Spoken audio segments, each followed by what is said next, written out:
Are you a lifelong fan of General Hospital?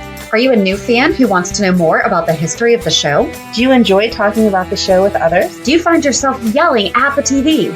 Is your self-care an hour a day in Port Charles? If so, we invite you to join hosts Amanda Kimmel and Shannon Coach at the place where all the hidden conversations take place and secrets are revealed. Meet us at Pier 54, a General Hospital fan podcast. Hello. Hi. Welcome to the General Hospital recap for January 15th through 20th. I guess I'm glad that things have kind of gone back to, they had us like a hot mess for 2 weeks, and then I feel like this week, at least the beginning of this week, it was like, here, this is just recovery time. Right. Like, you don't really need to even pay attention to everything that's going on because it wasn't much. Yes. I'm just not invested, I guess, in the storylines that were the majority of the week. Yes, I agree. So we did receive one email from Karen. Adam may be bipolar, but not yet diagnosed. And this is what the whole storyline is about. Fitting since he's Maurice's son, and with the passing of former GH actors Tyler Christopher and Billy Miller, whom both had bipolar disorder, it seems to fit. Except Adam, like, this was going on before both Tyler and Billy. Yes, and I mean, he absolutely, you could write bipolar in at any point in time. My personal experience, because of my daughter, is that there's extreme highs and extreme lows, and I don't remember ever seeing Adam extremely high. No. So she did send this in on the 17th. So it was before the end of the week when we saw other things. So, because we saw it with Morgan. Yes. Yes. That was... Right. He had the highs and the lows, and you could very easily identify it. Everyone has different extremes. So, right. You know, and there's different bipolar 1 and 2. So perhaps he's just not as severe. But I've just never seen his highs to think that that's what it is. I mean, it could just be regular old depression. We don't have to go fancy to bipolar. It could just be regular depression. But I think a lot of it has to do with... There's also different levels of regular depression. True. So, but it does seem like it has a lot to do with his dad after meeting his dad. Yeah. So, I mean, I guess we'll talk more about that in a little bit. But that was the one email we got. We also forgot to read all of our comments about Bobby. That's because we didn't want to cry anymore. Well, because we sent out, like, we posted, I know. What's your favorite memories? I feel like we'll just do that at the end. Yeah. At the last one. Sure. Okay, real quick. Jofi Elle's now a Funko Pop from Five Nights at Freddy's. They made her a Funko Pop because she's one of the kids. So cute. And it was on Instagram. It was so sweet. Oh, that's adorable. Back to Bobby. So we didn't read any of the comments, but still keep sending them in, what your favorite parts are, what your favorite memories of her are. I feel like doing it at the end. Because I originally had it broken down by time. So, like, what was your favorite early memory? What was your favorite? Well, this week was, what was your favorite 90s? And I'm sorry to say, the 90s are going to take us a while to get through. All those storylines you were excited about are taking time. Well, I text you. By the way, I think we're just going to do 90 to 95. That way Carly is just by herself. Mm-hmm. Oh, no. This week, we are only discussing Lucas. Oh, okay. Because that took some time. And then I feel like next week is going to be BJ. So Bobby was pretty busy with her kids having their own storylines in the 90s. Well, there you go. And it's only the first part of Lucas. Okay. Yeah. But it was quite involved. And so I was like, no, I feel like this is an entire story that needs to be told. But then also we kind of get a twofer, because should we ever do a full 411 on Lucas, guess what we already have? Right. Part 1 done. Because that's what I said about Carly. I was like, if we do just Carly and Bobby, Carly coming to town and all that stuff, it also serves as Carly's part 1. And there is absolutely no way to tell the story of what happened between Carly, Tony, and Bobby without really diving into Carly too. Yes. Like, you cannot ignore the Carly side of all that. The issues she was facing in her mind came from Bobby. So you'd have to talk about it. But then you also have to know how she met Jason and like all of that. Like, you can't leave that all out because that was all part of that. So I think that I could be wrong about all this, but as of now, I think it's going to go, this week is Lucas, next week will be BJ, and there'll be some smaller parts, I guess, in between. Then it's going to be Carly, and then I think we'll have the end, which will be Stefan and Jerry, and that's the rest of the 90s, right? Yeah. Jerry. That would be so good. So we're going to figure out separating this up again because I was definitely supposed to do the 90s, but whoa. Bobby was busy in the 90s. Yeah. So, yeah, that's it for the 411 update about what we're doing this week. And if you have any information that we are missing from, because the 80s was difficult to even find anything about, because Curly Cute Girl didn't have that written up. That's what I used a lot of for this Lucas, but she didn't really do the write-ups until 91. Mm-hmm. So that was, or 91. But, Soap Digest didn't have their weekly recaps in the 80s. It was just very difficult to find info. The book was handy. It was. I did not use it for this week. Okay. Did you look at it all for this week? I didn't. Okay. No, that's fine. It was my week to do. But it ends in the 90s. So, yeah. Okie dokie. Hulu headlines. On Monday, Ava is furious. Spencer has an unexpected reunion. Jocelyn finds Adam in trouble. Nina strikes a deal.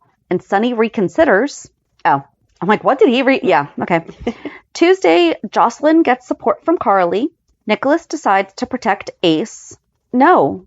Okay, Trina tells Esme about her plans. Sonny tries to stop Dex. On Wednesday, Carly and Drew lean on each other.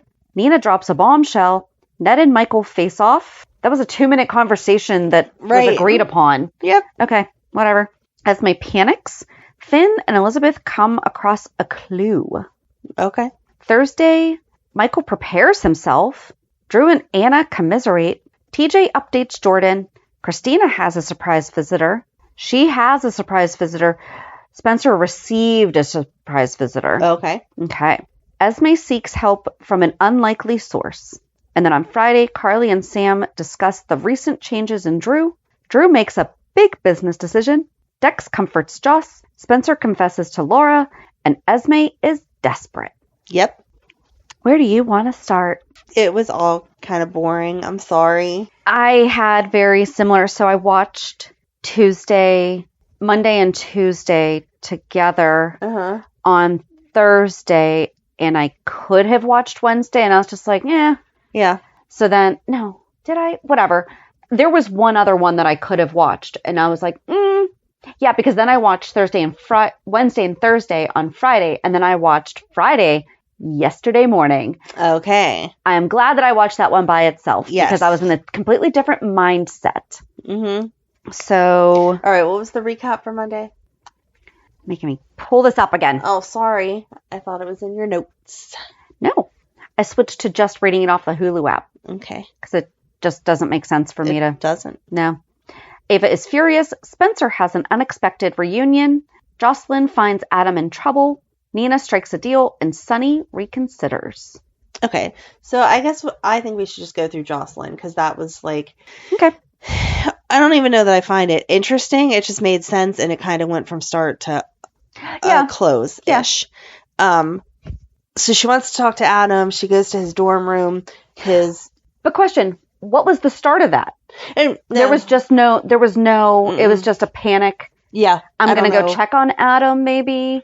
And then there was no answer. So that's why she started really, really knocking. Yeah. Okay. I'm not sure what led up to that. I wasn't sure if I missed something because, again, I was been, kind of just like, la-di-da. Exactly. It could have been from the week before, and I just wasn't really paying attention either. Okay, cool. But we're both on the same page. Yes. That's all that matters so for the purpose of this podcast. Yes. She shows up and is like, hey, where's Adam? And his roommate's like, I don't know. He stormed out of here. He took his guitar and my vodka.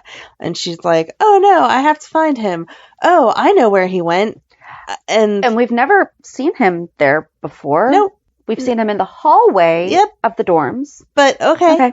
So she goes to Rice Plaza and he's sitting on a bench and she says, what are you doing? Blah, blah, blah. And he goes on more about how his life is just horrible and he doesn't make the grades and he's not good enough and he's not smart and whatever. And then he like passes out on her and she magically finds behind him a whole box of pills that is empty. And she calls 911 and... Did they fall out of his pocket when he fell over? They were like tucked behind him. Okay. I don't know. I mean, I'm glad that she found them because that's very helpful to give to the paramedics. It wasn't just drunk and know what out, they were. Let's wake up. It's, right. Oh, crap. We really have to get help right this second. Right. I just found it kind of, again, convenient. I would think most people don't just like carry the whole pack, take them, and then keep the empty pack with them. But whatever. I don't know. My husband puts wrappers in his pocket all the time. It is one of the most annoying things to me. Like, I'm just going to throw plastic? anything. Oh, okay. Anything. He just puts wrappers in his pocket. Huh. We could be near a garbage. Okay. I don't know. All right. I don't know. Sorry, JD. He knows that annoys me. If he ever takes too many meds, you'll know where to look to figure out what he took. So it'll be convenient. So she calls 911. They come and they're like, oh my gosh, blah, blah, blah. They end up pumping his stomach. And then they say that they have to call his parents. And she's like, no, you can't call his parents because they're horrible people. And they're like, no, too bad. We have to call the parents. So they call the parents and we see her like fretting all over the place. And he's like, you know, why did you even call the paramedics? And she's like, well, I wanted to save your life just like before, whatever, blah, blah, blah. They won't let her see him for a while because he needs to sleep it off. And then Friday, this random man gets out of the elevator and basically just starts yelling at everyone about his son and where's his son. And what a loser he is. Like, how much he's wasted their money and that he obviously can't handle it. I mean, that's horrible. It was awful. I wish that Joss had said, because she was like, no, she could have said a little bit more of like, no, Adam is terrified of his parents, because at that point, I feel like maybe the doctor would have like more of an obligation of, okay, well, you don't invite the abuser to visit. Yes, exactly. Even though I understand them calling, because I mean, I'm my son's emergency contact on his, you know, because most parents probably are their kids' emergency contact on their college stuff. But Finn, why was he on ER duty if he is required to have approval on all of his treatments? Right. Why are we putting him on a shift where you have to make quick decisions? You're setting him up to get in trouble. But okay. Right. So. Sorry. And he's the infectious disease doctor. Right. It's not like he's a general surgeon. Nope. Okay. Nope. Cool. And he says we need to pump his stomach. And the one nurse is like, don't you need to wait for an attendant? That's what I'm saying. Like, why was he on? And Liz, I understand head nurse is a very important position and good for her, but she's like, Dr. Finn knows what he's doing. Like, that gives the okay. No, you're not another doctor. Right. You're not allowed to give that information, but okay, whatever.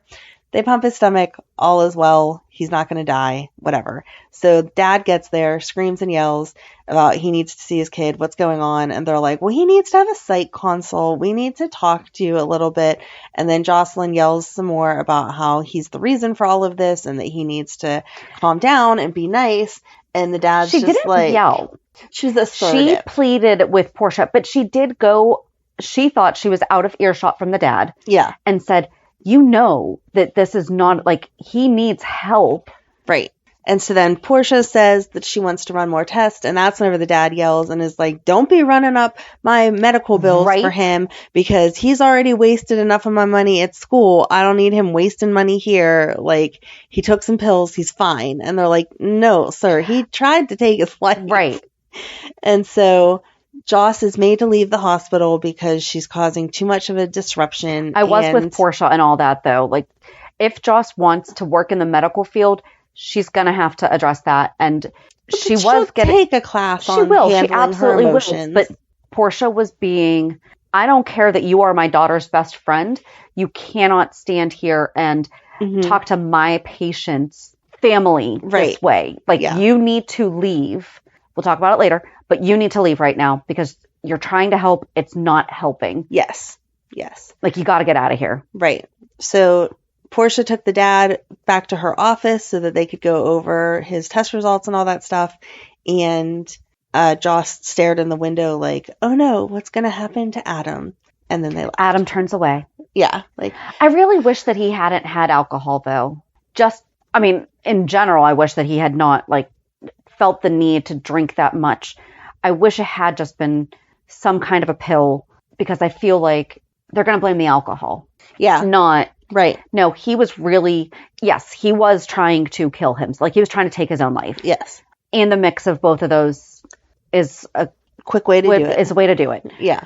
But I feel like his dad's just going to be like, he was just drunk. He just needs to not be drinking. He didn't know what he was doing. Yeah. He didn't need to take that many. Right. He took the whole package. Right. And that's, I think Joss said something like, your son knows what he's doing. Like, first of all, med school. Right. We know, we've learned, even in the very basic class, that drugs and alcohol do not mix together. Right. So I was glad that we finally got to meet his dad. I hope they give us a little more perspective because, as I feel like we're supposed to right now, we all hate him because he was a jerk and said, don't run up the medical bills. And if your child is sick, you're like, I don't care what it costs. Right. Fix them. Right. So, yeah, I was partway invested in that story just because I want to know what his diagnosis is going to be. Right. And like, that's the thing, is that we just need more of an answer of what's happening here. I hate the slow, because it's not like anything is progressing. Right. It's what we did with Gregory. It's the same thing over and over. And sure, that's probably how it happens in real life. But I don't know. I feel like there could have been, because at first we thought, when we first met Adam, we thought he was going to be a stalker of Joss. Right. Because he had a ridiculous interest in her. Right. But then, I mean, they brought him back. They're changing his character a little bit, which is fine. But I don't know. It's just, I wish we had seen him seem fine and then off sometimes, and them not realize what is going on with him. Yeah. You know, and the panicking over the test results, 100%, like that is a consistent thing. Mm-hmm. But I don't know. I just feel like. Yeah, that's what I mean. If we're not seeing the highs and lows, like even whenever he thought he did good on a test, he was still like, but other people did better and my dad's going to be mad. He wasn't like, woo, over the moon, I did such a good job, which is what mania would be. So, I don't know. We'll see. Either. But I'm glad that we're at least moving towards some type of information and that the dad finally showed up so we can read that situation. We hate him. We do. I don't care. You don't. No. And then also at the hospital was Dex this week, pretending to be an orderly, and that nurse that we've never seen before called him out and was like, you need to have your badge. And he was like, oh, I'm so sorry. And stay off your phone. Yeah. And I've never seen you before. Right. But okay, just don't do it again. Mm-hmm. And so then he goes into Cyrus's room and is going to drug Cyrus right as Sonny is calling off the hit. So Sonny gets there in the nick of time. Right. For him to not inject it. And then Cyrus was awake. And so he grabs Dex's arm and is like, what are you trying to do? As if he doesn't already know. Oh, he knows. And then Sonny comes in and is like, oh, we're going to dismiss this orderly. You and I can chat. And then Cyrus is like, yeah, you need to be nice to me because I dropped the charges because Nina had already been in here, although he didn't say Nina. I was really, really, really hoping when she went to see Cyrus that only she was going to be seen coming out of his room. Oh, that would have been good. Dex would have. I love Cyrus, so we're just leaving. I don't want him to die. I think Cyrus is a great character. Not that, like, I love him, but I would hope not. But you know what I mean? Like, I don't want him to go anywhere. Like, this is not how Cyrus dies, right? Yeah, right. But I wish that Dex had at least been able to get where, like, his heart rate's going, you know, blah, blah. But Who's been in here? Well, Nina Reeves was just in there. First of all, though, why is he not being guarded? No idea. No idea. Just curious about that one. But, yes, Sonny stopped Dex. Nina had been in there talking about how he ruined her marriage. He's why she and Willow are estranged. And he's like, no, honey. Right. Exactly. This is all your stuff. Maybe I did like Cyrus for 5 minutes this week because he was like, yeah, you just blame everything on everyone else when really it's all your fault. Yep. And then Sonny approaches Nina about... tells her to stay away from him and his stuff. And leaves. Yep. She's like, but I care about you. I'd do anything for you. I'd risk whatever. And he's like, well, stop. Because I didn't ask you to. Stay out of my business. Yes. Okay. Yeah.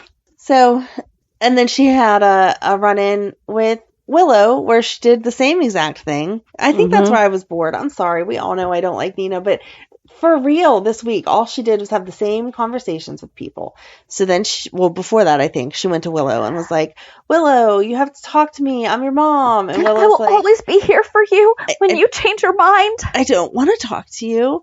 I need some time. I can't believe you made these deals with Michael and everyone else. I can't believe you did this to Carly.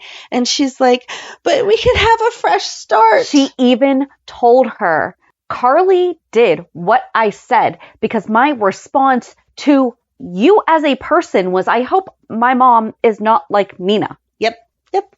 It wasn't even just an in general, I really hope my mom's not a bad person, because that can be subjective and whatever, Right, you know. right. But I she specifically specifically said, name. I don't want Nina to be my mom. So I understand where Carly was like, oh, maybe I don't tell her then. Right. I still feel like the right would have been for Carly to tell her, but that's, but she did. And Nina cries a little too late again and is like, Carly didn't tell me that Nell was my daughter. And Nell was already dead. Nell's dead. Nell was dead when she found that out. Right. So whatever. But what prompted that harsh of a conversation was that in the middle of pleading with Willow about how she was so sorry and everything would be different, up walked Carly and Drew and were like, Willow, are you okay? And Nina instantly was like, she's fine. And did you know that Michael knew all this information? And Willow just gave her that look like, you just blew it. Even if I was listening to you, you just blew it. Yep. And she was like, he's known for months and said nothing. And then Carly and Drew go to the Quartermains and ask Michael. I liked Carly this week because first she was like, Nina, you're lying. My son would not do that, which would have been my reaction. But then when she got to the Quartermains, she walked in on Tracy telling Michael how proud she was of him. So back it up. This is where Ned and Michael, hold on. We need to use this exact phrasing. What is it? Face off. Yes. No, Michael told Ned he wanted his proxy back. Right. And Ned was like, And Tracy was like, you don't deserve your proxy back just because things didn't work out. Ned held up his side of the bargain. And Michael was like, can you just like do the decent thing? Okay, I know that technically you could keep them, but can you give them back? Because I gave them to you under these circumstances and now it's changed. And Ned was like, it's really not any fun to keep something under these circumstances. So sure, you can have them back. And Michael was like, all right, cool, thanks. And in the middle of that, Tracy's like, oh, Michael, I'm proud of you for once. You're such a Quartermain. And then Ned gets all mad and is like, why do you like Michael better than me? And she's like, what are you talking about? Yes, basically he did. He was like a baby, like two siblings fighting. You like Michael why? Better than me. And she was like, no, I don't.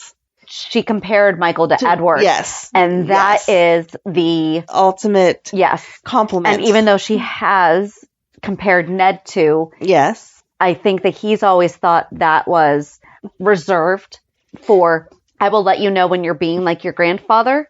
And now she is passing along. It's, oh no, just any male in the family can be like Edward. And now Ned's like, oh shoot. It's a very high compliment, but it was not attractive to hear Ned be like, no, that was funny. Go better, because that's basically what he said.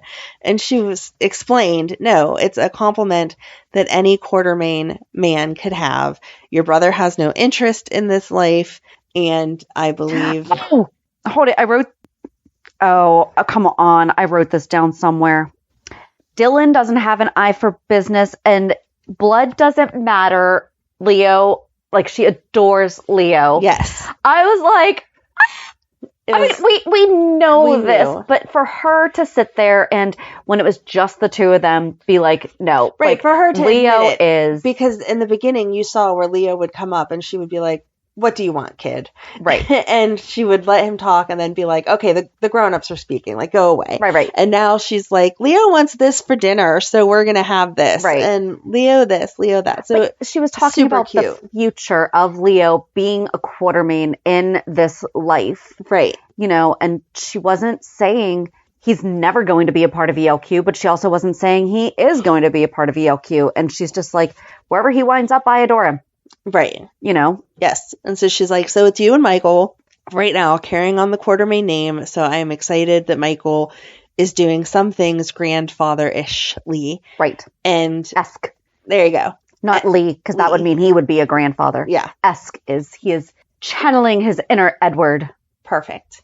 And then Carly walks in as they're talking about it and is like, oh, shoot. And she even says, well, Nina, for once in her life, actually told the truth. And the way that they exited, though, when Tracy's like, and again, her hair down, love it. Yes. Like, she has beautiful hair. But she's like, oh, I'm famished. Let's go. And Ned's like, treachery always works up an appetite. That was cute. It was not cute, but I mean, it was funny. But yeah, it was what you would picture the Quartermaine Right. saying. I could picture Edward being like, all right, Lila, let's get out of here because Right. something's about to go down. We'll hear about it later. And then you see Tracy trying to listen to the conversation between Carly and Michael. And Carly said what Carly had to say. She's like, Michael, I can't blame you. I've done things just as bad for reasons just the same, and I see where you were going for. Like, am I kind of upset and hurt? Of course I am, because I'm your mom and I wanted you to come to me, but at the same time, you were trying not to hurt your dad, you were trying not to hurt your wife. Like, I get all that. Whereas Drew was like, we were friends, you didn't tell me, I'm mad, and he stomps out. I am glad that Drew yelled at him, because that man has been repressing a lot, and I feel like it's all coming out now. Yeah. Which we will get to, but it was, and Michael even said, like, I'm a hypocrite. I put dad's happiness over yours. But meanwhile, and he even said, he's like, Dad and Nina had just gotten married and he was so happy. And then I find this out and you seem fine. So it's like, okay, and Drew was already in jail. Right. So it I was couldn't like, have changed it. Right. Well, it would have. Probably. Maybe not. No, it wouldn't have. Not at that point, because he was already sentenced. And they did do the crime, as much as I hate to admit that. So it wouldn't have changed anything. But yeah, I just love the way that Carly was like, I mean, I'm not happy, but do I understand? Yeah, you've inherited some traits from your mom and dad. That's kind of how it works. And you did the best you could do. We'll rebuild from here. I'll always love you. You're my son. And he was like, but I did some really crappy stuff. And she's like, and you're my son. So it doesn't matter. But she was also letting him know, I'm still allowed to not like something you did, even though you are my son. It's, I like the way that they are navigating the adult mother-son relationship, because it's different. It is. But she's also like, yeah, so you're picking this up from me. How about you don't do that? Yeah. Like, right. Learn better. Make better choices. Exactly. And then Willow and Michael finally talk, and then she gets upset with him again about she had the right to know the truth about Nina, because I can see where he wanted to protect her, and I get it, but she definitely deserved to have the truth about someone that she was investing her heart in and allowing to be around her kids. And he had very important information that I feel like he knew that would really change things. And if she then chose to figure out a way to work through it, okay. But I agree. I think that she had a right to know about Nina.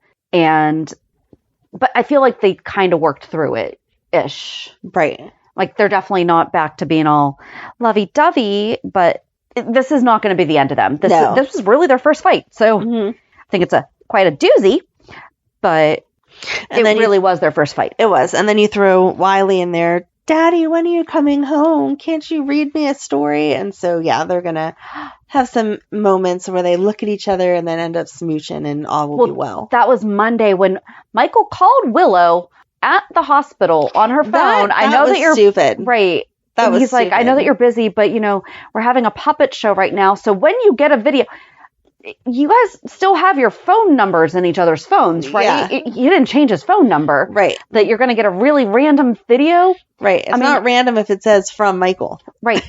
Like, I use the Marco Polo app, and that's where you share stuff. So guess what? Whenever the other person or I can watch, we do. That's how we share video information. A person might not be able to watch right at that time, but when Willow gets a break, she could watch her kids having a puppet show. And I'm not going to call you to be like, hey, you sent me a video and I can't watch it right now. Right. I know you're at work doing medical stuff. So don't call me and you're not even really allowed to have your phone on you. Right. So don't call me to say, hey, I sent you a video that you can't watch right now. Right. Just no. Right. Ridiculous. That was weird. But I mean, but he was stretching. He was trying to see, would she take my call? Yeah. But how about if you call me in the middle of my shift and you cannot tell me, I know you're not allowed to have your phone on. Yeah. She answered because she's probably assuming it's an emergency to do with the kids. Mm-hmm. Yeah. Calling someone when you know they're unavailable is not the way to test if they want to talk to you or not. No. It's not a good test. No. But anyway, they ended up... she shut it down. She's like, all right, I'll talk to you later. Because I'm at work, like you said. But in the evening when she got home, it seemed like, okay, they were moving towards some reconciliation there. And that's good because I'm not ready to see them done. No. So. Even though, no. That would not be okay for that to be what? No. Sorry. That was not even a full sentence. Just no. They know what we mean. Yes. So then the other storyline would be... Well, do you want to finish Cyrus? Esme went to go see Cyrus for help. And then, because he even said, like, he called her out on, but you would be fine because you don't have your memory. And then he looks at her and is like, oh, shoot. Yes, you do. Unless you do. Yeah. Oh, because, sorry. We have to go back further to where Nikolas and Spencer talk. I didn't and have a horrible conversation about how Nikolas should take responsibility. And he decides to take Ace. Right. It wasn't stay here in town, take responsibility, and I'll help you take Ace after you're done with that. It was, oh, you're not going to take responsibility and you want to take my brother, but I can't go with you? Okay, here you go. I really do not understand Spencer being okay with this. No. But to be fair, not fair. He seemed completely detached and unemotional and monotone, even retelling. Right. So I feel like something happened there. Like, was he just maybe super shocked about the fact that his dad was there? And he's like, yeah, sure, here's my brother. But and then he starts crying because he's like, he likes grapes, but you have to cut them in quarters because he'll choke. But there is zero chance that Trina is going to be okay with this. Yeah. So if he thought, well, I'm going to be gone for the summer with Trina, so this is probably what's best, is he goes with my dad. No. Trina's going to be like, what the heck did you just do? Like, you just abandoned your brother. I understand I don't like Esme very much. Right. But she loves that boy, which, like, she even told Trina. Right. She acknowledged that Esme is a good mom. Sorry, Trina told Esme. Yeah. Like, she acknowledged that she's a good mom and that, and then she told her that, well, Spencer's not going to be around because, and then Esme starts freaking out. Good. Because that was Spencer, Ace needs Spencer. Yeah, it was so good because Trina, who always has herself so well composed and does not say snippy things just to make people angry, 100% knew what she was doing when she was like, yeah, I might miss Spencer if only he wasn't going with me. And then Esme gets that look like, what? And she's like, yeah, Spence can come back on the weekends and see Spencer can come back on the weekends and see Ace. And you're the one that moved out because you needed more space. And you're the one that said he doesn't need to see him as often, blah, blah, blah. Right. And then Esme's just left there like angry and mad. Like, yeah, I said that, but I want Spencer. And she was just like, sorry, he's coming to Paris with me. And that was at the end of court when Laura asked Ava to drop the charges and she didn't. And Trina wasn't sure how she felt about Esme going to jail. And then she wound up with probation for 6 months. Martin defended her. We are now tracking the attorney's cases. Okay. And who they defend and what the outcome is. Okay. We are going to seriously be the one-stop shop for all this. Molly was the ADA and said, like, no, you can't send her to jail on what she did. Right. Because of all the other things. Right. And even Trina. That good point to Martin, and then Martin brought it up to Molly of, listen, she said she's sorry. She confessed. She's a young mother. Like, you don't want this to go to trial. It's going to waste. And she has amnesia to everybody else right now. Now she has amnesia. Right. You do not want this to go to trial because it's just going to be a waste of the taxpayers' money. Right. And she was like, okay, I guess. You're right. We can give her 6 months and be done with it instead of dragging this out for no reason. And Trina even told Esme, listen, I want you to pay for what you did to me. And Esme even said, I get that. Yeah. Like, if everything that I said, everything that you guys have told me is true, like, I've done some really horrible things to you. And Trina's like, yeah, and I want you to pay for those. However, not by something else. For this. Yeah. And I guess Ava got it. But then Esme went back to the apartment and Nikolas Spencer informs her that Nikolas came and took Ace.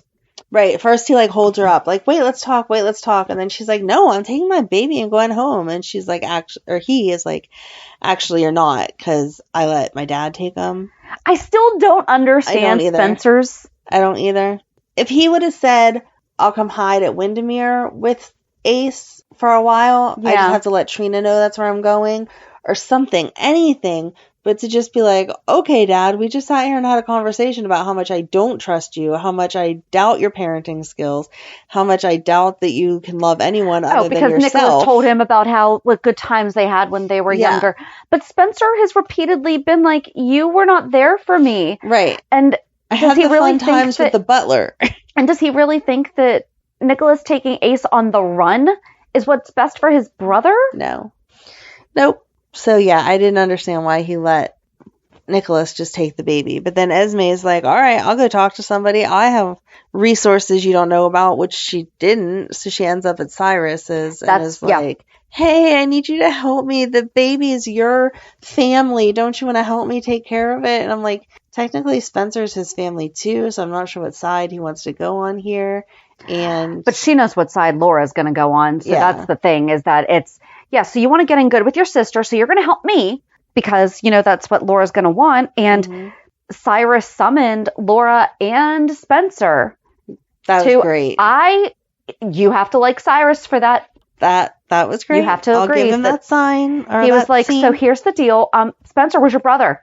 Yeah. Esme was just here. You want to tell your mom or tell your grandma something? She was so mad. So mad. We haven't seen Laura that mad at Spencer in a while. She No. was like, you did what? Why? Huh?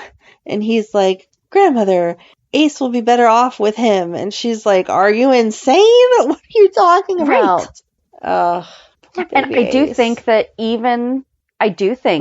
because Spencer told Nikolas that Esme has her memory back because of the Spence stuff and whatever. At still what point I feel like that was a good idea to just give Nikolas the baby, I still don't know. No. But I think that even when Laura finds out Esme does have her memory back, I don't think she's going to be supportive of Nikolas just taking Ace. No, she's going to want Esme to own up to her crimes, and she's going to want Nikolas to own up to his crimes. And once they have both done that, then they can have Ace back. Right. Well, Spencer told Laura that she has her memory back. Yeah. And she still was not in favor. I'm sorry, I said when she finds out. No. She was still, I'm sorry, yeah. She found out that he suspects, but she did say to him, so you're blowing up this girl's life over a suspicion. And he's like, no, I know. And she's like, it hasn't been proved. It's still a suspicion. But even once it is proved, I feel like she's going to say everybody needs to pay for their crimes and then collect the baby, not just be on the run with him or withholding him from the other parent. Although Esme is adamant that Nikolas is the father. For right now. But that's what she said to Cyrus. But then also she went to Ava, and Ava has compassion for Esme because she's, Ava's ready to be on the defense. And then she's like, have you seen Nikolas? And Ava's like, why, have you? And then cut away, come back. And she's like, he took Ace. And she's like, what? Yeah. Ava is definitely very much on the, nope, Nikolas should not have that baby team Esme. Who would have thought that? Right? Probably so many people were like, yeah, I'm going to go with Esme on this one. I'm just interested to see how long we're going to have him keep baby Ace away. A week, a month, 6 months. You can't just let it go on indefinitely. No. And I want to see what she's going to do to help find him. She went to Cyrus. She means business. So is she going to be out there searching the world? Well, and she even told Ava that she went to Cyrus because, and I think that was a very smart decision because if Ava found out that Esme had gone to Cyrus later, it would have been like, how are you trying to take advantage of me or scare me? Right. But she was like, no, I've already gone to Cyrus. And Ava's like, what? That man has a thing for me. Yeah. And I think she's also like, hey, I went to Cyrus. So don't be surprised whenever Nikolas comes back. But that's what I'm saying. If Ava had found out later, Ava would have been like, now you're just trying to trap me because the stuff with Cyrus. She's like, nope, heads up. I already talked to this guy. Yes, I understand. But he also can help. He's not coming after you right now, as far as we know. He was making some phone calls. So, yeah. But then, we could just do one of the biggest yawns. TJ and Jordan were at dinner talking about Kristina having just gone through the implantation. Blaze visits Kristina. IUI. She didn't do IVF. She did IUI. So we're hoping for implantation. Gotcha. Okay. I was hardly listening. I just kept hearing implantation. The only reason that I know is because they had obviously made the huge deal about her being an egg donor, but that paper that she was looking at was IUI, not IVF. And so that's like where you're hoping that your body just kind of takes over once they put the man part in there. Gotcha. And then Jordan gets a call about a gun and goes to an alley and now has 2 thugs after her. Right? Who are those people? I don't know. That I didn't understand. Are we still working with this pikeman thing? Like, what's happening right now? I don't know. But then Blaze goes to visit Kristina and she's like, hey, you want to come hang out? And Kristina is very obviously in comfy clothes. Do you think Jordan has something to do with, oh my God, Trina's dad? Trina's other dad. Taggart. What if Taggart's in trouble somewhere? Oh, and that's why we haven't seen him and nobody cares? Yeah. He's off. He did something bad. And so they're grabbing Jordan so that she can help get him out of his bad trouble. Maybe.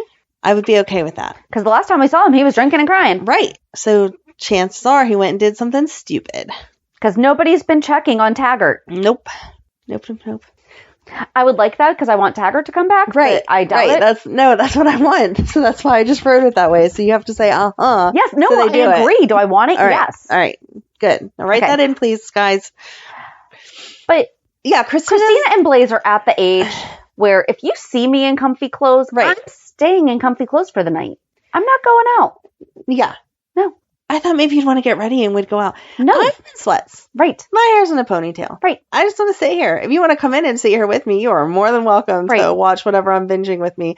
But I am not getting real clothes on, and that's just how it is. No. And that's pregnant or not. Exactly. So then she breaks things off with Blaze because she's like, we're in 2 different places. You didn't hold my hand. You don't want to show any type of affection outside in the world. I didn't feel like that was fair to Blaze because Kristina told her that she would support her and that she would not put the pressure on her. Right. And that she knew that what she had to do was on her own timing. And I think we forgot to talk about this when Kristina got mad at the park because I was really upset with that because I'm like, you just went against everything you even specifically told. It's not like that happened and then they had the conversation. It was they had the conversation. Kristina's like, well, I'm not going to out you. And then I'm not going to out you, but I'm going to get mad that you won't hold my hand in public. Right. Like, I mean, we're good girlfriends. I feel like we don't hold hands. In public. Like that would raise some suspicion, I think. Yeah. Exactly. Especially because they were like holding Although, do you know what a situationship is? I just learned about this on TikTok last night. Apparently it's a thing. This guy was on the street and he was like asking people, how long have you been together, whatever. And there was a couple, it was a guy and a girl. And he's like, well, how long have you guys been together? And they're like, well, we're not together. And he's like, you're holding hands. Yeah. And they're like, well, we're just kind of talking. And he's like, well, how long have you been? 5 years. What? No, you're not talking for 5 years. You're not even talking for 5 weeks, maybe. No. If you make it to 5 months, right. But I guess there's situationships. I'm not entirely sure about this, but maybe that's, but I don't know. I am all about you do you, whatever makes you happy. Oh, I hate that phrase. But at the same time, you know what made Charles Manson happy? You know what made Ted Bundy happy? You know what made the Unabomber happy? You still want them to you do you? You do you. You still want them to? Yes. No. Yes, you do you, as long as you take responsibility for what you did. Okay? Still not okay with that. But when it comes to relationships, can we just stop making up ridiculous names for it, please? If you are hanging out together more than 1 day a week for more than a month, you are dating. You don't have to be exclusively dating. No. You don't have to be boyfriend, girlfriend, whatever. But you're dating. You're not situation shipping. What is that? I don't know. I just told you. It's ridiculous. By that description, you and I are situation shipping. No, because I just actually past 5 years. I just looked up the actual definition. It is a romantic or sexual relationship that is not considered to be formal or established. We should just call that friends with benefits. Yeah. Which sounds like way more fun than a situation ship. Okay, anyway. All right. It has nothing to do with Kristina or Blaze, but point is that yes, Kristina did tell her, and I don't like the fact that she's pressuring her into. Right. It would have been one thing if she would have come to her after that and been like, you know what, I thought I could do this, but I can't. I need some type of outside connection where we don't have to put it on a billboard, but if someone sees us together having coffee, holding hands, whatever, right, that we're not going to pull away from each other because I want this to be a that level relationship. But she didn't. Instead, she just kind of like ghosted her. And then Blaze is like, hey, why have you been pulling away? And Kristina's like, oh, because I was mad. And Blaze is like, mad about what? About you doing everything that you said that you were. Exactly. How dare you keep your word? Right. And actually do what you say you were going to do. Yeah. And told me exactly what you needed and exactly how you needed to handle everything. And you did exactly that. And I didn't respect it. How dare you? Right. That's basically what Kristina just did. Yeah. Okay. So they broke up, and then Blaze went away. And then Kristina did have a cute little talk to her belly. I did like that, where she's like, I know. Well, she was like, can you just tell me if I did something wrong? if you're in there, and I don't know that you are, which FYI, yeah, no. It was like hours after the procedure. No baby has been made yet. They're still on the swim team at that point, okay? So, she's like... Come on, Michael Phelps! Yes. So, she's like... Maybe if it was Michael Phelps, that would be. Maybe? I don't know. He's a good swimmer. He is a good swimmer. I don't... He had the best swimmer. Oh, my God. He's been the best swimmer since day one. Oh my god. Oh my god. Okay. There's been no champagne. Right. Which makes it even worse.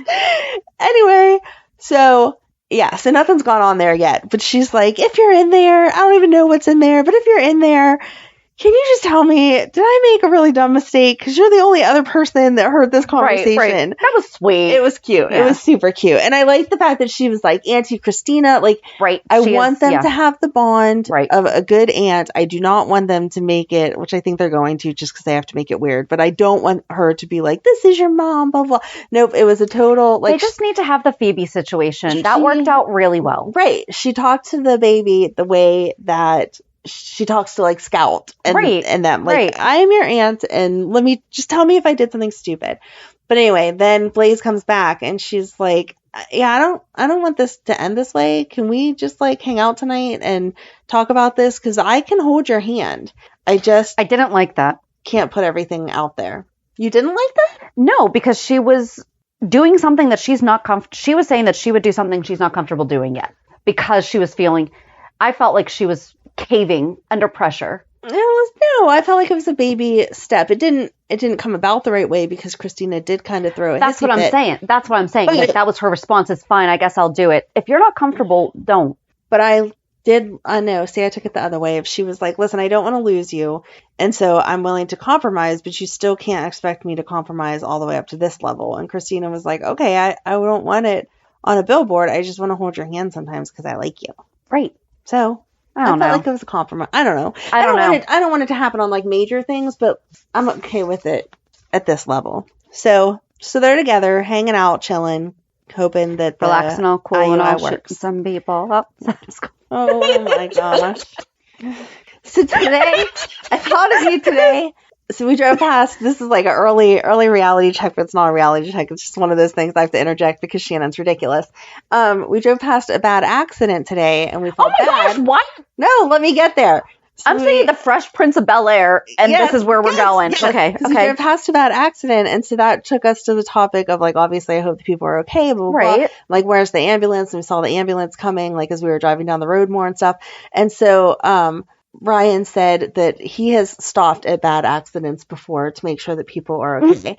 And I was like, well, knock on wood, I have never been like that close to the next car. I was so far back that other people had already stopped. I would have done nothing but waste time or be in the way, but whatever. And he was like, yeah, this one time I stopped because this lady got like really bad rear-ended. Like she was turning and the person behind her totally didn't realize and like slammed into her or whatever. Yeah. So he walked up to her and was like, you know, we're calling 911, blah, blah, blah, blah, blah. What hurts? And she was like, my neck, my back. He was like, I had to like bite my tongue from being like, my neck, my back. And so that's what I just see you doing also. Yeah. Yeah. So that's why I thought of you. It's because I was like, yep, Shan would have done that too. Yep. So I actually have this written in my reality check, but we are on the subject right now, so we're just going to do it. At some point Thursday night, we decided to play. Was it Thursday night? It was sometime this week. We wound up somehow playing just like random Name That Tune on the phone. Okay. Because I forget how we got onto it. It was myself, my aunt, and my husband. We were just sitting there. And I can't remember if it was like TikTok or like somehow we got on like the Name That Tune. So we wound up doing TV shows. Okay. And my husband knows Faces of the Heart as General Hospital within like 2 seconds. Nice. Not even the current. Nice. Gold star for JD. I know. I was really proud of him for that. You should be. But yeah, that's how it got started, because there were a couple songs that kind of came about the same way that yours just did, that my husband did not know. And we're like, how do you not know that song? And then it progressed from there and then spiraled into TV show Name That Tune. Okay. Yeah. I did pretty darn well. Good job. I'm not surprised by that. Yeah, it was fun. Yeah. So, yeah, that's why I thought of you. Because I was like, Shannon would have done the same thing. Now, you see, I don't remember if I ever told you this story. So I used to sleep in bunk beds because there was 4 of us. And so we only had like a 2-bedroom house. So like we slept in bunk beds and I was on the top bunk because I'm the oldest. And I fell out one time and my mom came in and she was like, what'd you hit? And I'm like, the floor. And so I was like, did I tell her this story before? Is she going to be like, the car in front of me? Like, what hurts? Or what'd you hit? The car. Nope. No. It was the sing-songy that I was like, yep. That's funny. So, anyway. I get you, Ryan. You two are the same person. Well, not entirely. There's a lot of similarities there. Name That Tune skills is... No, just your nerdiness. Okay.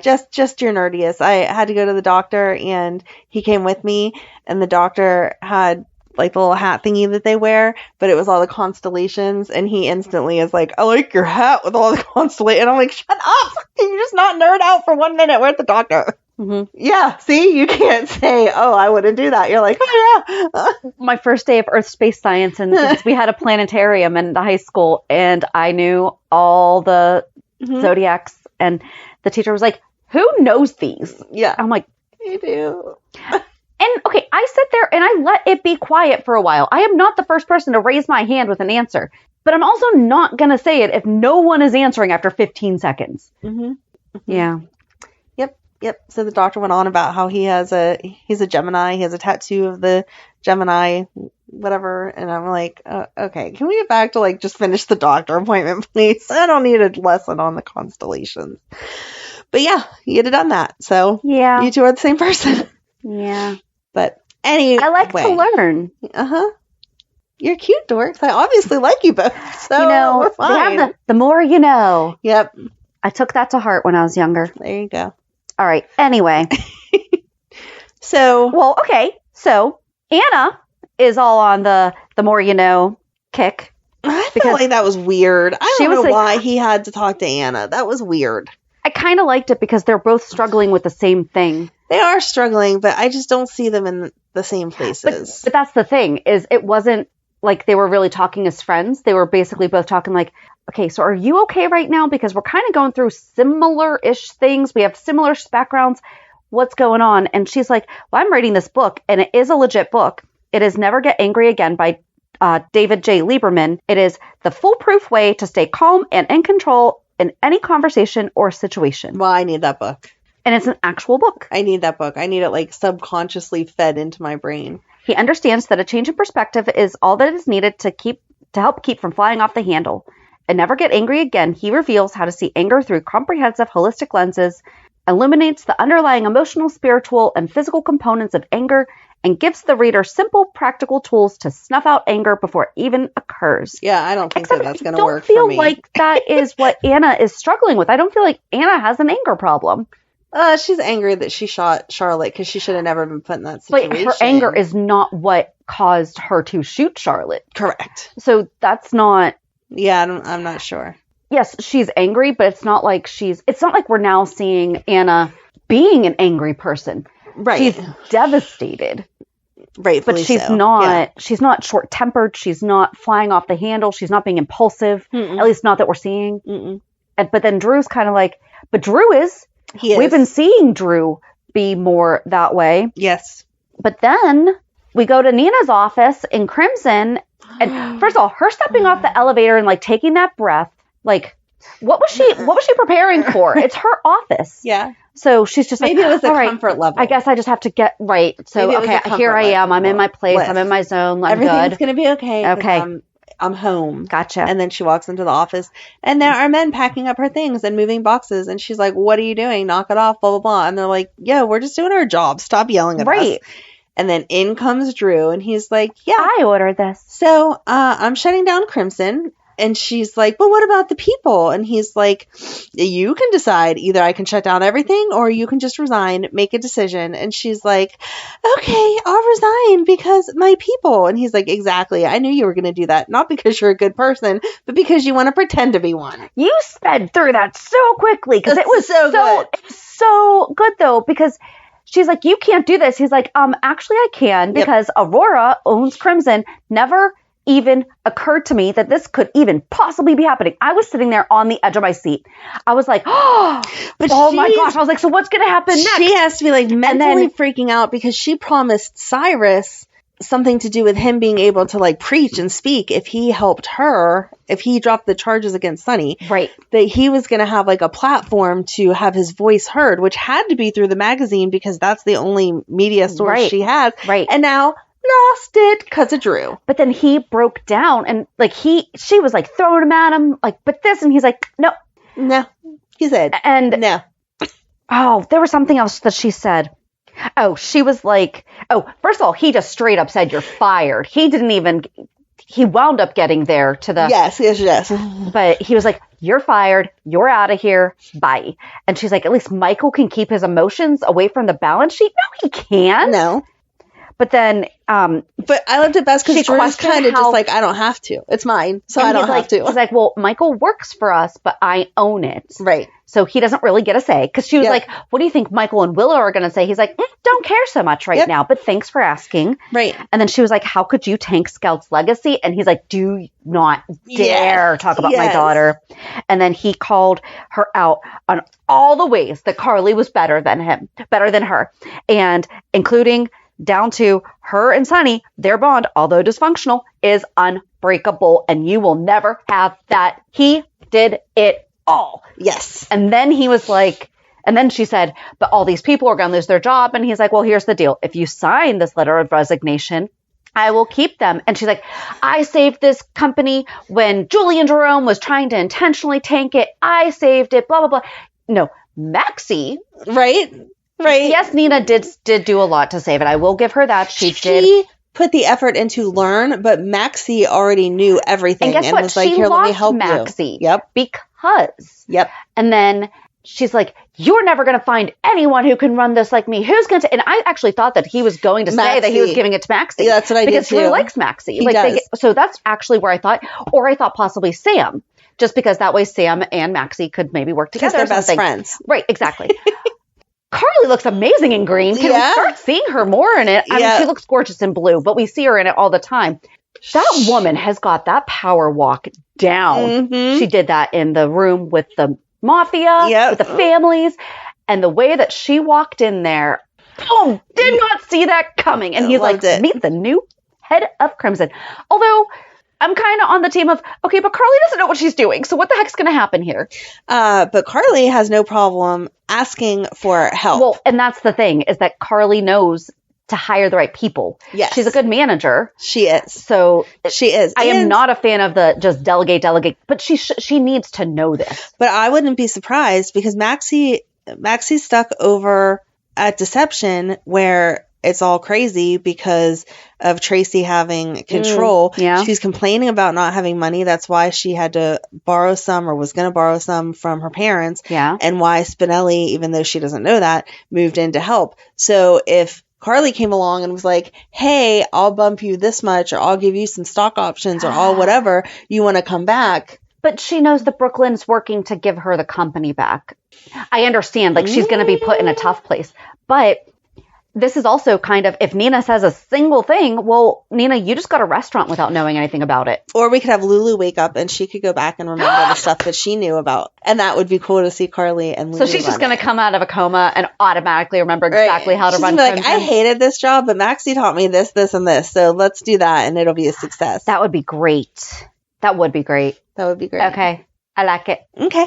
Thanks. But yeah, so I'm really curious to see how I hope that Carly does learn the business though, because there is nothing worse than having someone just thinking that they can just boss a bunch of people around.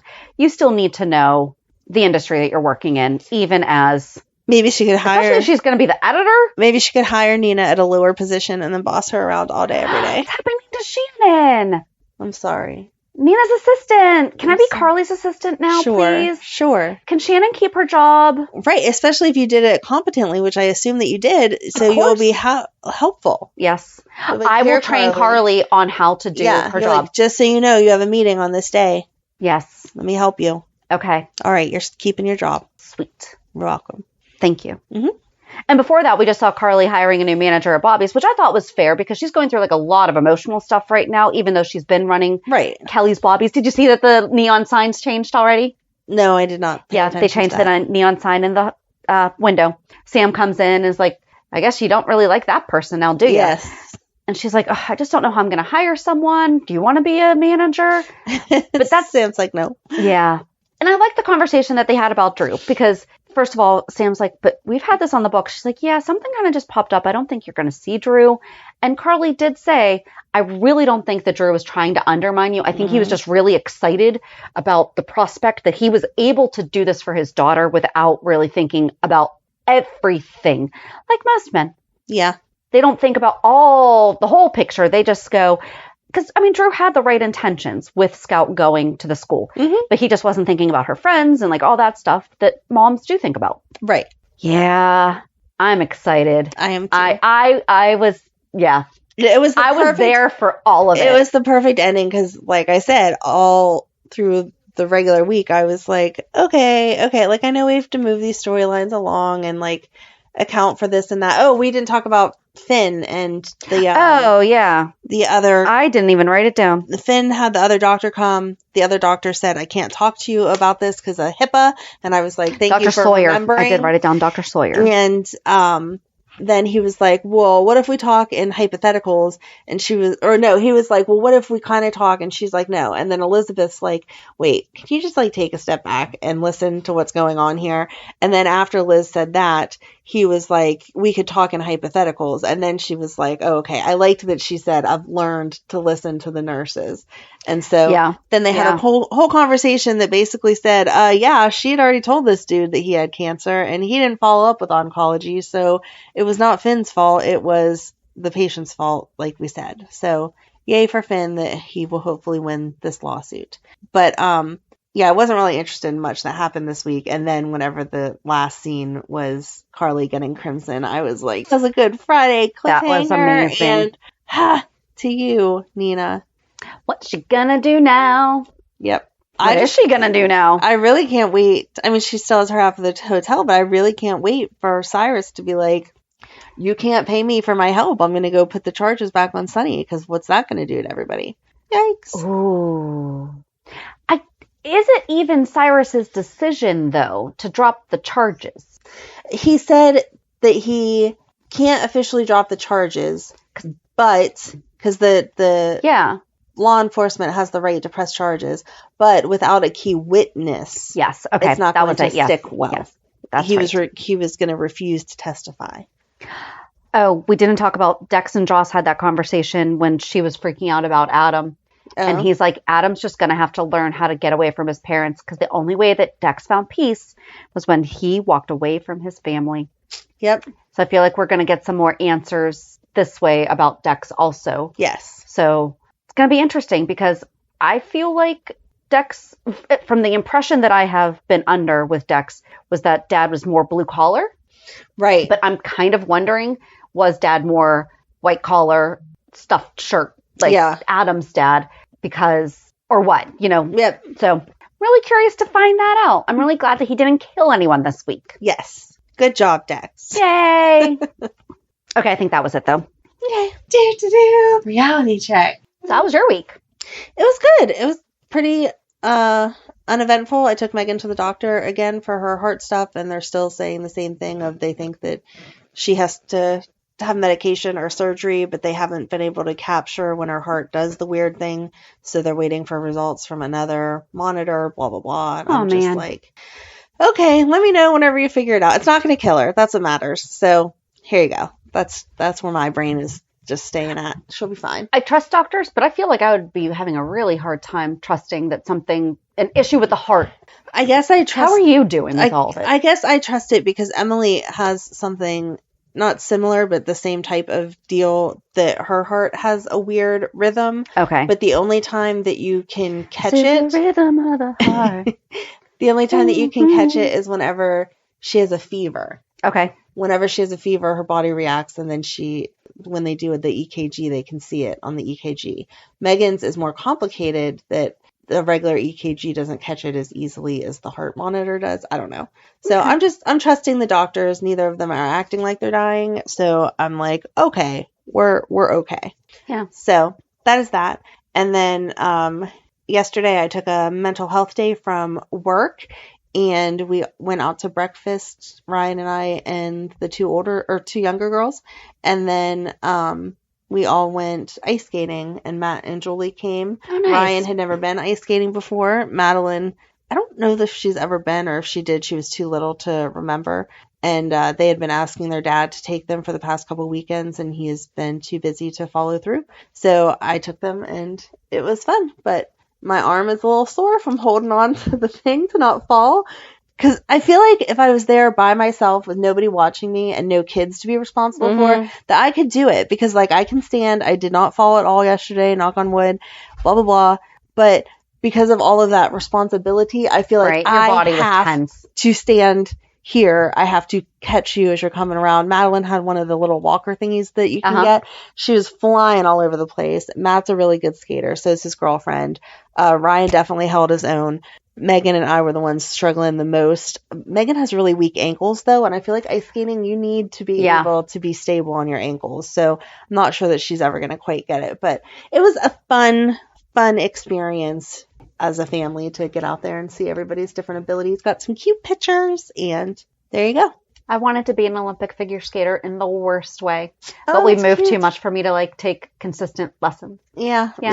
Madeline really liked it. She said something about she liked the figure skaters because, you rent skates there, but some people bring their own. The figure skater girls had really pretty shoes as compared to ours that were the rental ones. And so she was like, oh, that would be so cool. And I was like, okay, you can do that, but then you're quitting dance because this is basically dancing on ice and I can't afford both of them. So you would have to do one or the other.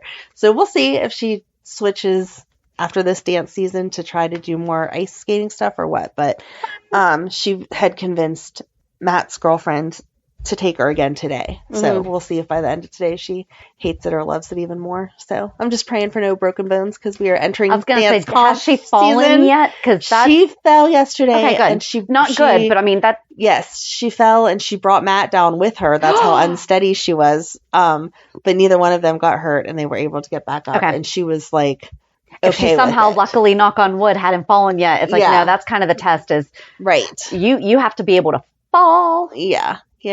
So we'll see. I don't know. She's a crazy kid. I try to let her have whatever opportunities we can afford, but I know that we cannot afford both. So she'll have to make a choice. Time-wise, you can't either. True. True. That's, yeah. That's on my list, though, of my 50 before 50 is to, officially take lessons. Oh. Mm-hmm. That's how much I really, really wanted to. Do it. Sure. I will go.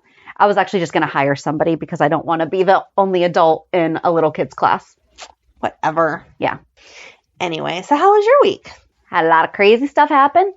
It was a weird week because my daughter was off Monday and Tuesday, which I know almost everyone was off on Monday. But then my husband didn't have work on Monday. They just decided, no, just stay home. Okay. So then my daughter was off. So Tuesday she had her follow-up blood work from her iron treatments, and so far so good. Yay, we're just going to check them again in a couple months just to make sure that we don't have to do the treatments again. But her blood level or her iron levels have increased, not a ton, to where they're like, woohoo, you're fine. But they increased. That she can not have to do it right now. Not right now. That's good. So we're going to check again in a couple months just to make sure.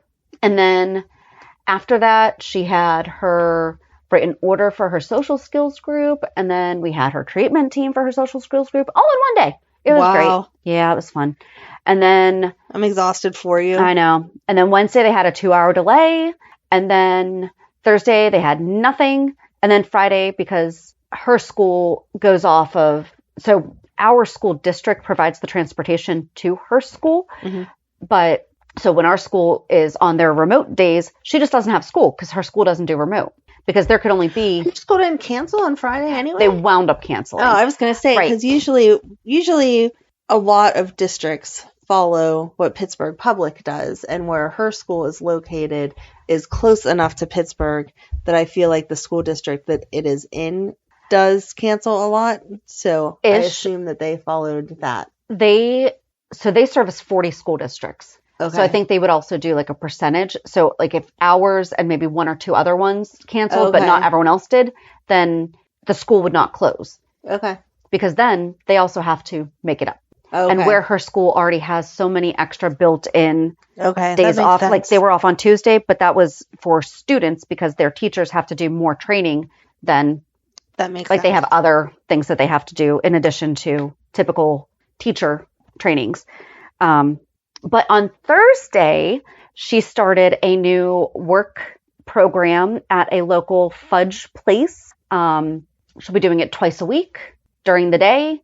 They are providing transportation to and from the school. So like she'll get on the bus from home, go to the school at whatever time she leaves the school, goes to work, comes back, and then comes home. So I am really excited about that because it sounds like so lazy that I'm like, that's one less thing that I have to do, but it's not, but it's also it's a lot having to get her because it's not just a 20-minute drive. Right. You know, right. it's a significant part of my day and I have to still work.